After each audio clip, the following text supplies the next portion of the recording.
Hey guys, in this video I'm going to be showing you an example of an optimization problem where we need to find the maximum volume of a tray. A similar question to this was asked in the extended response section of the 2021 Maths Methods exam, and so hopefully after watching this video you should feel comfortable approaching these types of questions. For this question we've got a rectangular sheet of cardboard 50 cm by 40 cm is to have square corners cut out so it can be folded into a rectangular tray. Find the maximum volume possible for such a tray. To find the maximum volume, the first thing we need to do is write down an equation for the volume of this tray in terms of one variable. We know that the volume of a rectangular tray can be found using the rule the volume is equal to the length times the width times the height. The length of this cardboard sheet is 50 centimeters, and if we cut a square of x centimeters of each corner of this cardboard, then the length is going to become 50 minus 2x centimeters. And similarly for the width, if we cut x centimeters from each corner, then the width is going to become 40 minus 2x centimeters. And the height of this tray is going to be x centimeters. And so we can write the volume of this box in terms of x, and let's call this v of x. And this is going to be the length, which is 50 minus 2x, times the width, which is 40 minus 2x, times the height, which is x.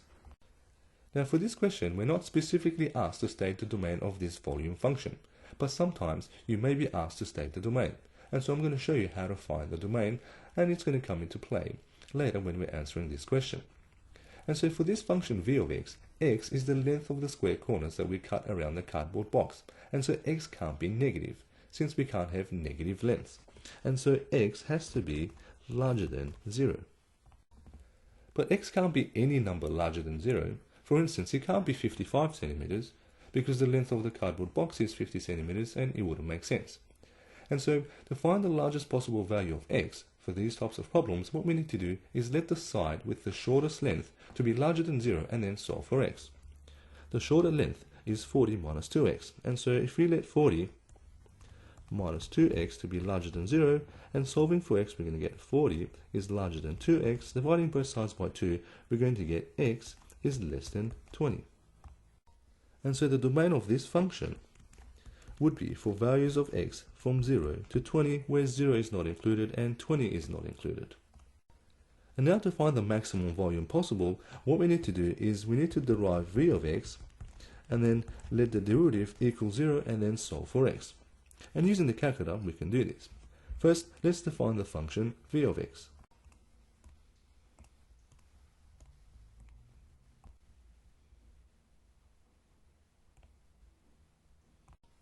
And now we derive this, let it equal 0 and then solve for x. And now solving for x,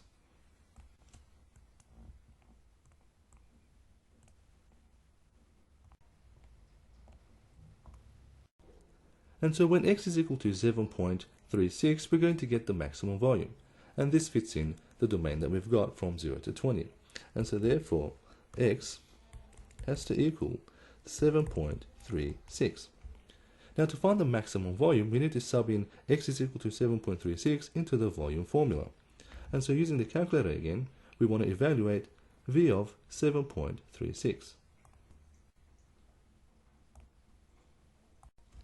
And so the maximum volume is going to be v of 7.36, and this is equal to 64.23 centimeters cubed. And that's it for this question. I hope you found this video helpful, and if you did, subscribe to this channel to see more videos like this and to help you improve in maths methods, or comment below and let me know your thoughts. And now that you know how to answer this question, see if you can try an exam style question similar to this one. All you need to do is log into the Maths Methods Club, and from the main topic select differentiation, and then from the subtopics select minimum maximum values. Go to question type, select external response, and then click on filter. This is then going to instantly group all the past Maths Methods exam questions in the external response section, asking you about minimum and maximum values. You should now be able to answer the 2021 external response question 1, which was a similar question to the one we just did in this video. And then go through all these other questions to get a really good understanding on this topic, and there's a lot of questions there. And if you get stuck, you can just watch the video solutions. This way, you'll be much better prepared for your SACs and exams when it comes to entering minimum and maximum values.